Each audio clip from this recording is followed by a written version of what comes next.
Understanding God's Plan, Lesson 13. I'm hoping that I'm trying to present this in such a way so that it has from the beginning of the Bible all the way through the end of the Bible, how it ties together.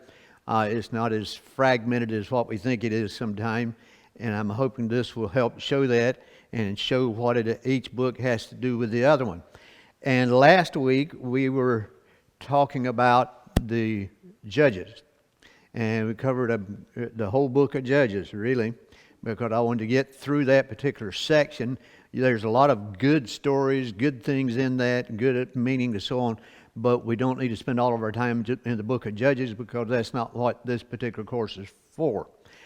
And with that, we have the modern day Israel here, and this is the way Israel looked at the end of the time of the Judges, or when they came into the Promised Land, and into the end of the time of Judges, and we're gonna progress from there tonight. And you can see all the different nations where they are, and the one you can pay attention to tonight is Ephraim, because the man we're going to be talking about, he's from the tribe of Ephraim. Judges 20:25, last verse in the book of Judges says, "In those days there was no king in Israel. Everyone did whatever he wanted." Doesn't that sound like today? Everybody did whatever they wanted. There are no rules. So everybody did. This is talking about the children of Israel. It said everyone did what he wanted. Didn't God establish for what for them to do? Didn't he set up what they should do and how they could live well? And he did all that, but it says everybody did what they wanted to do. It sounds familiar.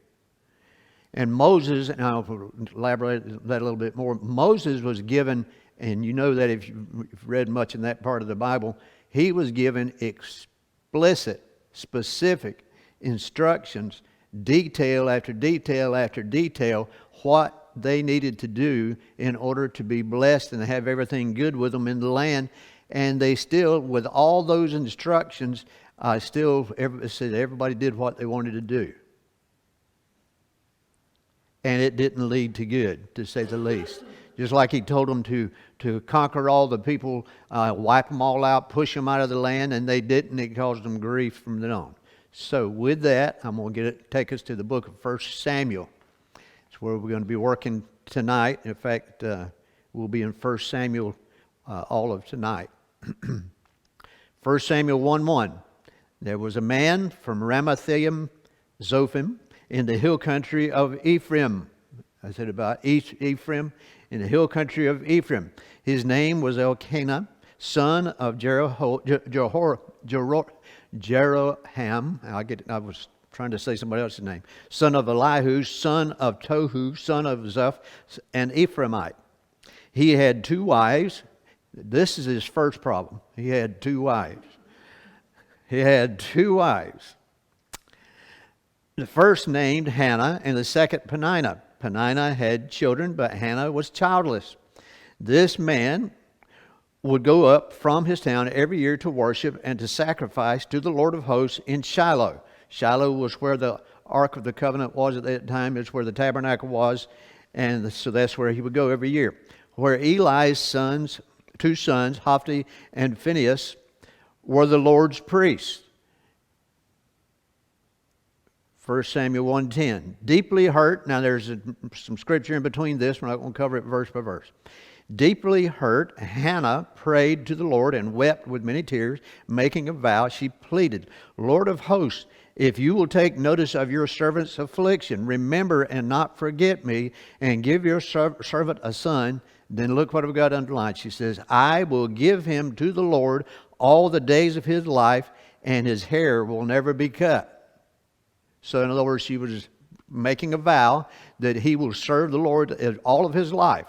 Once he gets to the age where he can, he'll do that. And I don't know if you remember the story, she was at the temple and she was there, or at the tabernacle, and she was praying, but her mouth was moving, but she was not making any sound. And Eli thought she was drunk, who was the priest. He thought she was drunk. and said something to her. He said, I'm not drunk. This is what the deal is, and I wanted my prayers answered, and so on. And that's where we've gotten to from here. And we're going to go down to the 20th verse. After some time, Hannah conceived and gave birth to a son. She named him Samuel, because she said, I requested him from the Lord.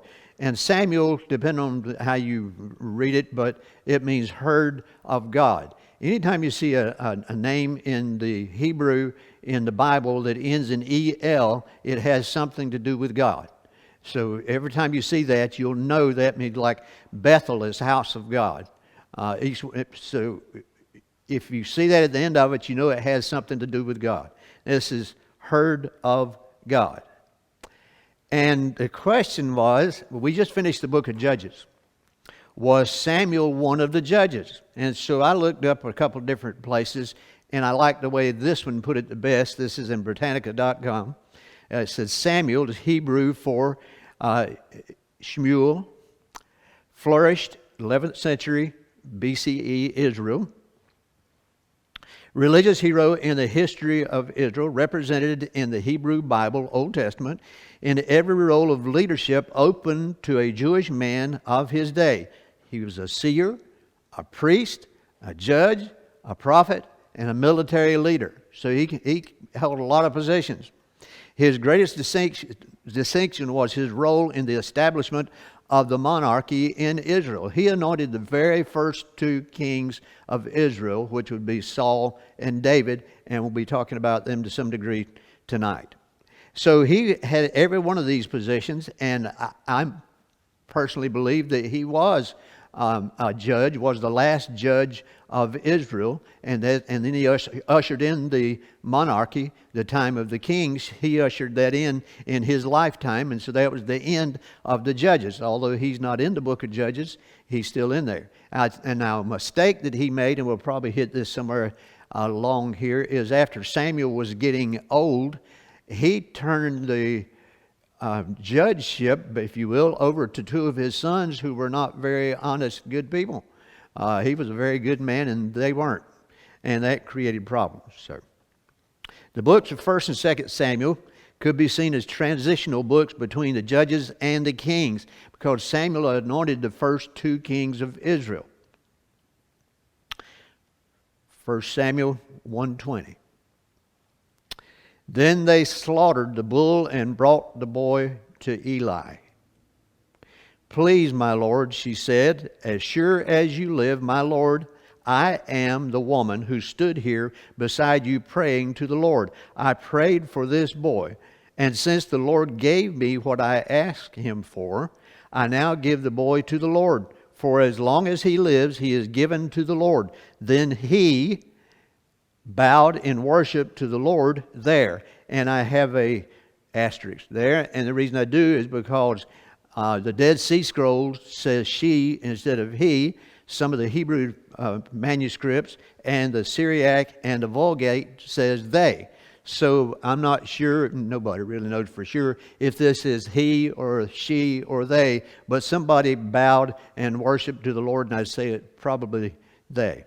So she took her son. You can imagine this. He's just a little boy, and she takes him to the tabernacle and gives him to Eli and said he's to serve the Lord all of his life, and turns him over to him because she promised God she'd do that. And the area that he was from, Ramathaim Zophim, the Hebrew, is also called Ramah, which I like a lot better because it's a lot easier to say. Ramatha in the Douay Rheims Bible translation, and then the Vulgate translated it as the other, Ramathaim Zophim, all as one word. The Vulgate, in case you didn't know or had forgotten, the Vulgate was the Latin translation of the Bible. I think it was Jerome that did that translation, like in 50 A.D. somewhere. It's an old translation anyway. And he did this particular one in Latin, and that's what they call it there. But it is a city from the Hebrew Bible, the hometown and resting place of the prophet Samuel. The name of the town means the heights of the views. And here is where it is. up here in Israel. If you look at this little thing here, it shows you where this is in Israel. Down here is the Dead Sea. Up here is Sea of Galilee. This is the Jordan River. And over here is where this is. If you look at it here, you can see the same thing, Sea of Galilee, the Jordan River, the Dead Sea. And here is Ephraim. And this town that we're talking about is right in here, almost on the border with Benjamin. So it's in this particular area. And there's a reason I'm pointing that out, and I'll show you in just a second. Last week, when we were talking about the judges, I wanted to show you this particular slide. And so we're going into from the book of Judges into the book of 1 Samuel. And I mentioned that Samuel, in my opinion, and many people's opinions, was the last of the judges.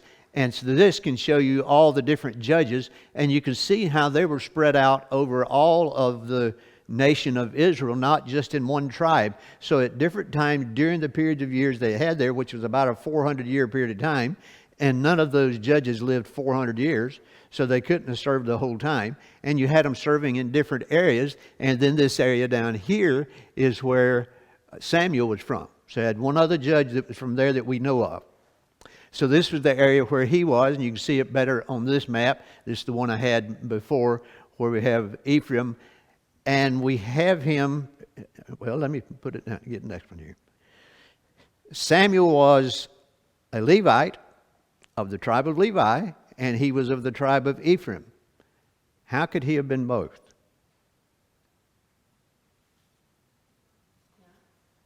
No.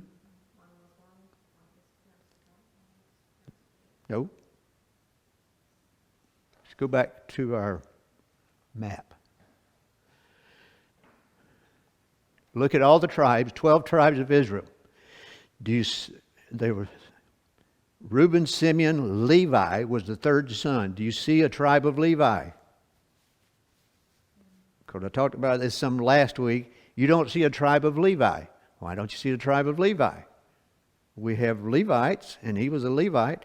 It's because the Levites were given, I think it's 49 cities throughout all of Israel, throughout all of this area. Instead of just in one place, they had people, representatives in each one. So he was a Levite of the tribe of Levi that lived in the land of Ephraim. So that made him a Levite and an Ephraimite. So he was both. So he could be both of them. He wasn't of the tribe of Ephraim. He was of the tribe of Levi. But he was born, his family was from Ephraim, because that's where they settled from the time that Joshua brought them into the promised land, and they settled the lands, and they gave the cities to each one of them, along not just the cities, but the land around it for their grazing animals and for their farming and so on. So he was both. He was both of the Levite and an Ephraimite. 1 Samuel 4:17. The messenger answered, Israel has fled from the Philistines. And also there was a great slaughter among the people. Your two sons, Hophni and Phinehas, are both dead.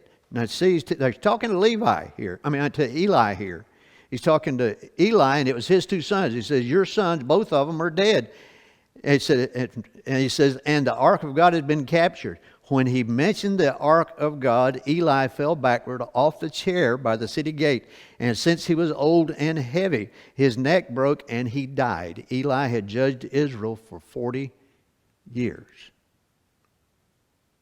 You notice what it was that got him upset. It didn't upset him with his two sons near as much as it did the ark. Why was that so important? The Ark of the Covenant with the mercy seat was where God met with his people. You take that away from them, when they went to battle, they would take the ark with them. But if they were not following God at that particular time, God didn't protect them. And the Philistines captured the Ark of the Covenant and killed his two sons. And the ark was no longer in Israel. So that meeting place, that blessing, was not there with him anymore, and it affected Eli so badly that he fell off and broke his neck and died. So we'll go to 1 Samuel 6:10, and then we go to the last part of the verse. This is the Philistines. The Philistines, let me fill in a little bit here so we won't have to read it all. the Philistines captured the ark. They put it in one place, then they put it in, kept it. And when they put it in the temple of their god Dagon, I think it was one of their gods. Anyway, they put it in there, and they came in the next day, and their idol had fallen over. And they put him back out and come in the next day and it's fallen over. So they moved him to a different place and the god would be fallen over. Not only that, they broke out in tumors. And so they said, we got to get rid of this thing. This is causing us a lot of trouble. So they came up with an idea of what to do. And so this is what they did. They took 2 milk cows, hitched them to a cart, and confined their calves in the pen. Then they put the ark of the Lord on the cart, along with the box containing, now listen to this, containing the gold mice and the images of their tumors. The cows went straight up the road to Beth Shemesh. The Philistine rulers were walking behind them to the territory of Beth Shemesh. And it says that they made golden images of their tumors. In the King James Bible, it doesn't say tumors, it says emerods. And if you go back and look at the Hebrew word that we have here for tumors, one of the meanings of it is hemorrhoids. So they were plagued, according to the King James Version, and to many of the translations, they were plagued with a severe problem of tumors, which were hemorrhoids. That would be pretty bad if everybody came out at the same time.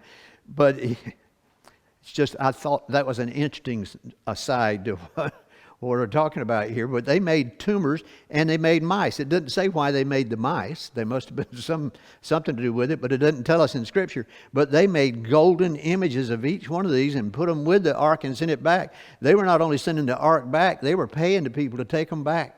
You got to have this ark back. It's killing us. 1 Samuel 7:2 down B. It says, 20 years had passed since the ark had been taken to Kiriath Jearim. Then the whole house of Israel began to seek the Lord. Notice that? Then it says the whole house of Israel began to seek the Lord. Samuel told them, if you're returning to the Lord with all your heart, get rid of the foreign gods and the Ashtoreths that are among you. Dedicate yourselves to the Lord and worship only Him. Then He will rescue you from the hand of the Philistines. So the Israelites removed the Baals and the Ashtoreths and only worshiped the Lord. 8th chapter, 4th verse. So all the elders of Israel gathered together and went to Samuel at Ramah. Now, they've said before in the verse we just had that they all began to worship the Lord. They praised the God. They had a revival, if you will. It says, went to Samuel in Ramah. They said to him, look, you are old and your sons do not follow your example. Therefore, appoint a king to judge us, the same as all the other nations have.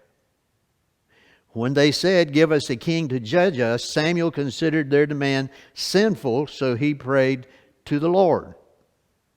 Okay. Verse 7. But the Lord told him, listen to the people and everything they say to you. They have not rejected you. They have rejected me as their king. They are doing the same thing to you that they have done to me since the day I brought them out of Egypt until this day, abandoning me and worshiping other gods. Listen to them, but you must solemnly warn them and tell them about the rights of the king who will rule over them. So, the question is, was God opposed to them having a king?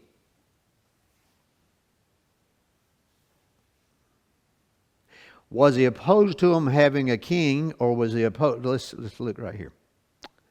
8:10. Samuel told all the Lord's words to the people who were asking him for a king.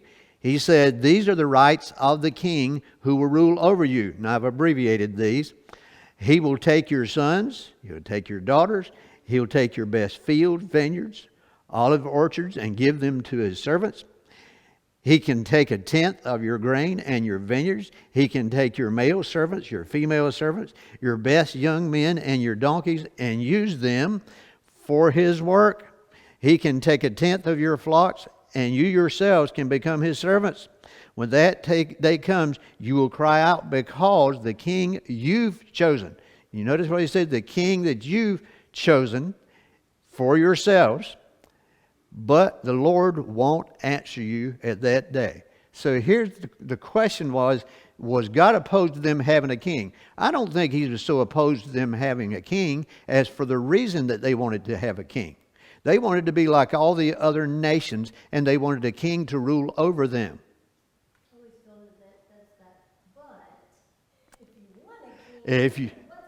This is what's going to happen. Was he right? Yes. He was right. He was. Once again, they didn't listen. They're not paying attention. They don't listen to him. We want a king. We don't care what you say he's going to do. We want a king. We want you to get us a king, and we want a king. So we go to 1 Samuel 8, verse 19. The people refused to listen to Samuel. No, they said, we must have a king over us. Then we'll be like the other nations. Why did they want to be like the other nations? He said, then we'll be like the other nations. Our king will judge us, go out before us, and fight our battles. Samuel listened to all the people's words and then repeated them to the Lord. Listen to them, the Lord told Samuel. Appoint a king for them. Okay. So now, they wanted to be like the other nations. And I put some questions up here. We could add a lot to them. How many other nations had God opened up the Red Sea for them to walk through? How many other nations have the whole nation been set free from slavery from one country and led to another country? How many of them have they conquered all the people before them into the promised land? How many other nations had God given them land for them to be on? How many other nations had God rained manna out of the sky to feed them? How many other nations had God opened up rocks and poured water out of it to give them water when they were thirsty? How many other nations? But they want to be like all the other nations. How soon do we forget? So many of our young people today have forgotten what we are. They've forgotten what freedom is and how valuable freedom is in our nation, and how valuable it is to be free. And because of that, I'm concerned we're heading for a tough time. No, we're not. They're not being taught. They're not being taught. But that's the same thing that should be. The law that God established for His people was set up in such a way to teach each succeeding generation who He was. But when they failed to do that, then they had problems.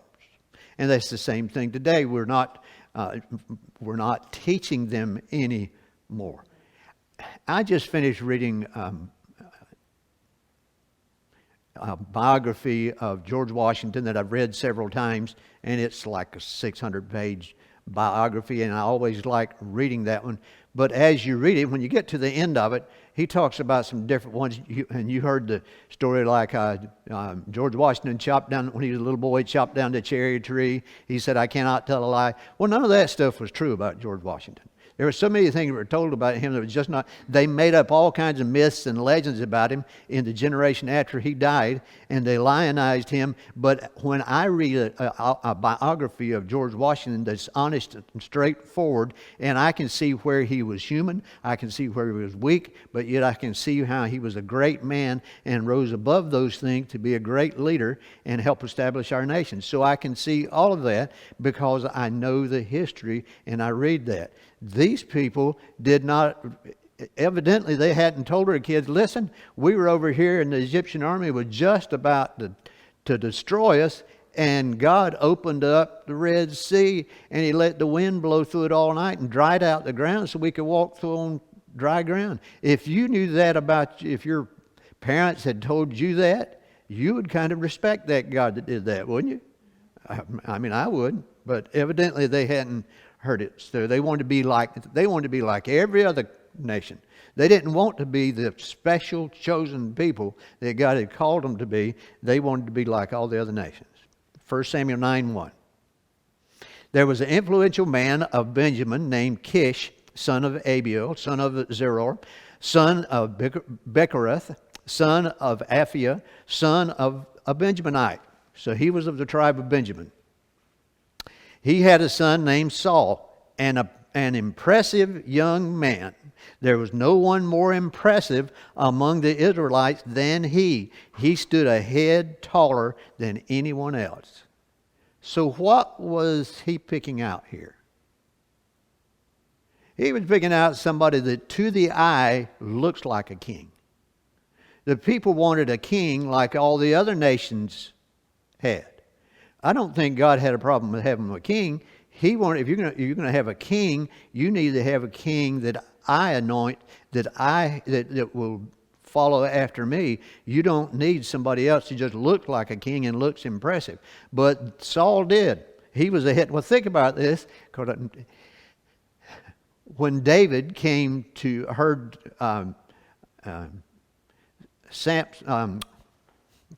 Goliath, when he heard Goliath threatening the people of Israel, and he went into the tent, into Saul's tent, Saul was willing to let him go fight Goliath. What does it say here about Saul? He was a head taller than everybody else. He was the biggest man in the camp. If anybody should have gone out to challenge Goliath, it should have been him. Instead, what does he do? He sends a boy. Because it's not what's out here, it's what's in here that makes the difference. He said he stood a head taller than anyone else. 9:20. I'm skipping a good bit. We'll fill this in a minute. Some of his father's donkeys, Saul's donkeys, had run away, and he was out looking for them. And Samuel is talking to him. He's met him. He says, as for in fact, they told Saul that there's a seer in this town. And so he went to that town to find him, and he ran into him. And this is what the seer told him. He said, as for the donkeys that wandered away from you 3 days ago, don't worry about them because they've been found. In other words, God told him this. And who does all Israel desire but you? He said, who does all Israel desire but you? And all your father's family. So he's building this man up. 1 Samuel 12:13. Now here's the king you've chosen. Notice what he's telling me. He said, this is the king that you have chosen. He's talking to the people of Israel about Saul. The one you requested. Look, this is the king the Lord has placed over you. If you fear the Lord, worship and obey him, and if you don't rebel against the Lord's command, then both you and the king who rules over you will follow the Lord your God. However, if you disobey the Lord and rebel against his command, the Lord's hand will be against you and against your ancestors. That's pretty straightforward. 1 Samuel 13:1. Saul was 30 years old when he became king, and he reigned for 42 years. So he was king for 42 years over Israel. When you're reading it in the Bible and you're reading the section that's allotted to Saul and talking about Saul, you don't realize it was 42 years he was king there. He chose 3,000 men from Israel for himself. 2,000 were with Saul at Michmash and in Bethel's hill country, and 1,000 were with Jonathan in Gibeah of Benjamin. Jonathan was Saul's son, by the way. He sent the rest of the troops away, each to his own tent. Go down to 17b. Saul, however, and Saul had success against the Philistines. He and Jonathan both had success against them. As long as they were obeying God, as long as they were following God, they had success and things were working well for them. Saul, however, was still at Gilgal, and all his troops were gripped with fear. They were all gripped with fear. He waited 7 days for the appointed time that Samuel had set. Samuel had told him, I'm coming down there, and I'm going to do a sacrifice, and I'm going to go before the Lord, and then I'll tell you what God says, and then we can proceed from there. That's what he told him. He said, but Samuel didn't come to Gilgal, and the troops were deserting him. So Saul said, bring me the burnt offering and the fellowship offerings. Then he offered the burnt offering. Just as he finished the burnt offering, Samuel arrived.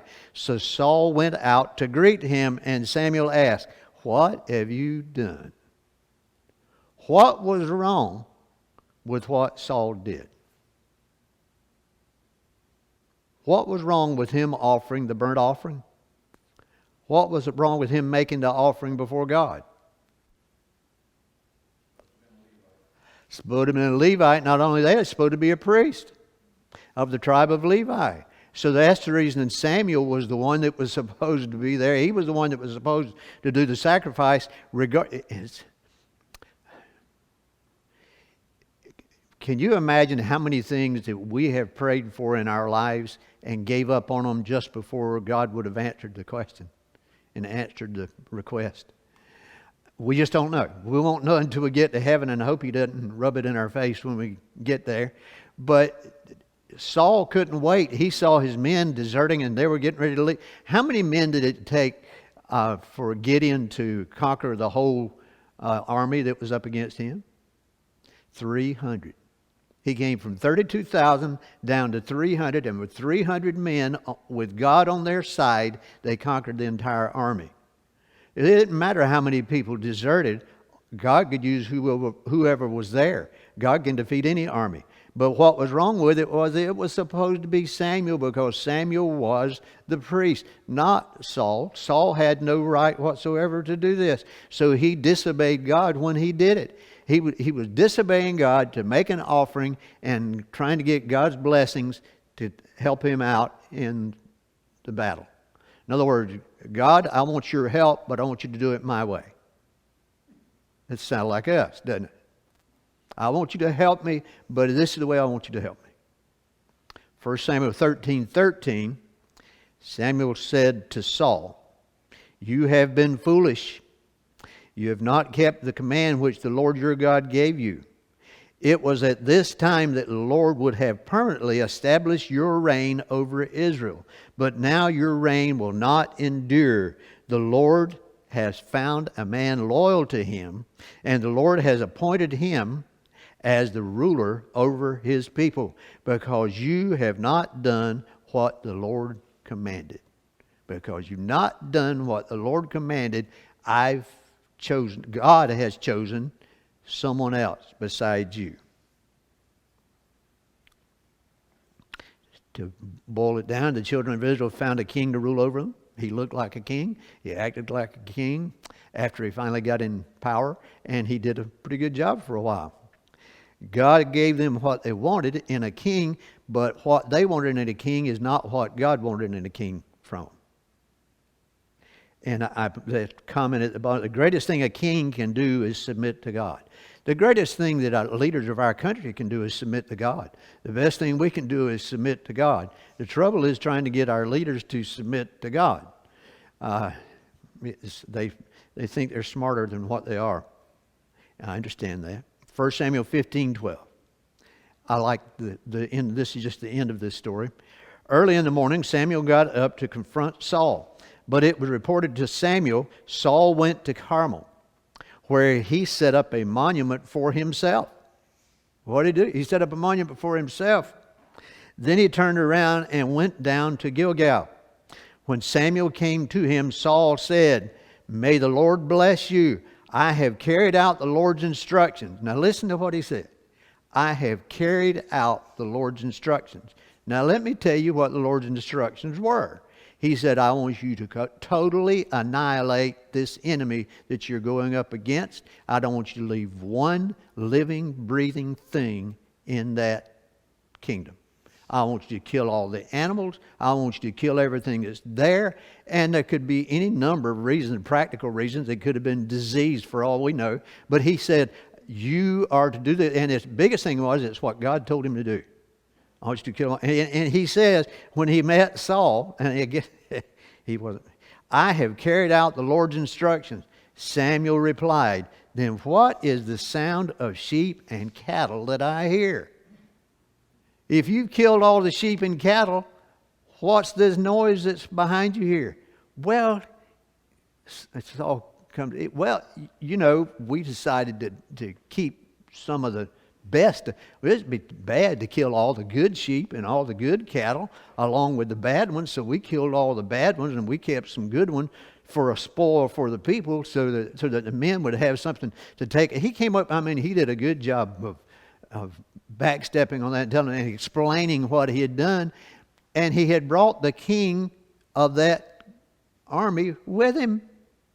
Instead of killing him, he brought him with him. Well, Samuel took care of that. But anyway, Samuel 15:26. Samuel replied to Saul, I will not return with you because you rejected the word of the Lord, and the Lord has rejected you from being king over Israel.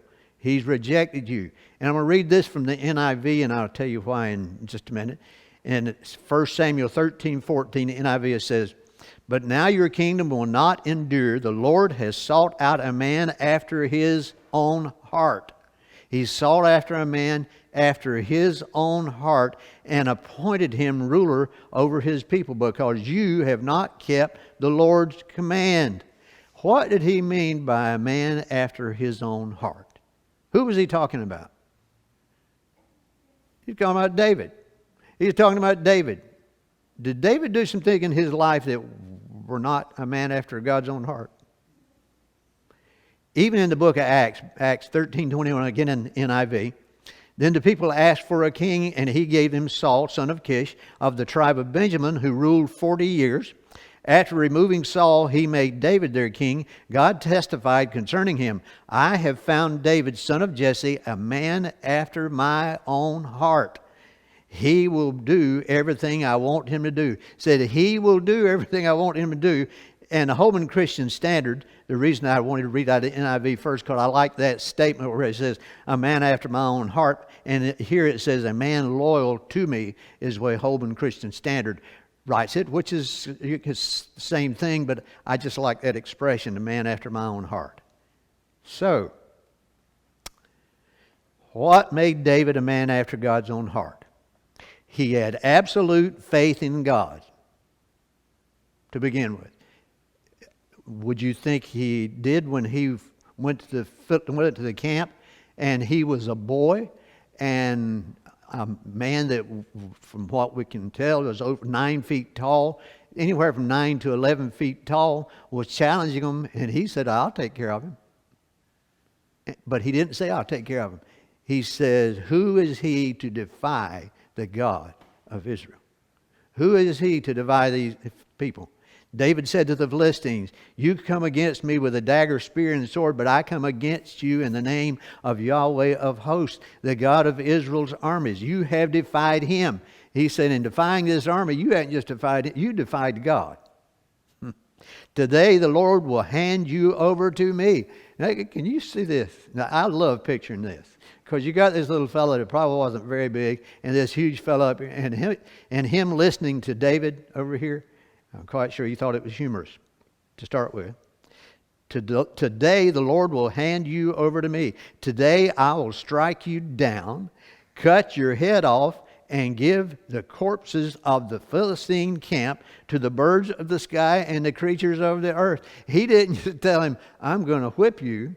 He went in detail. I'm going to feed your carcasses to the birds today because you defied God. So, first thing, what made him a man after God's own heart? He trusted God. He absolutely loved God's law. Psalm 119:47 says, for I delight in your commands because I love them. He loves them. He says, I love your commands.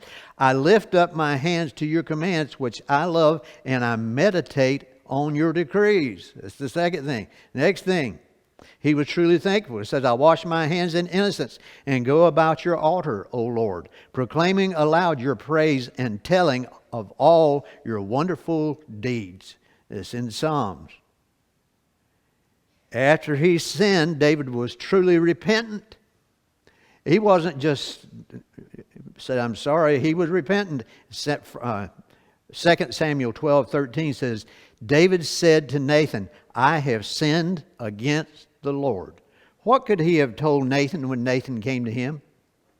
You remember the story that Nathan told him? He says there was this man, this family they had with this one little sheep.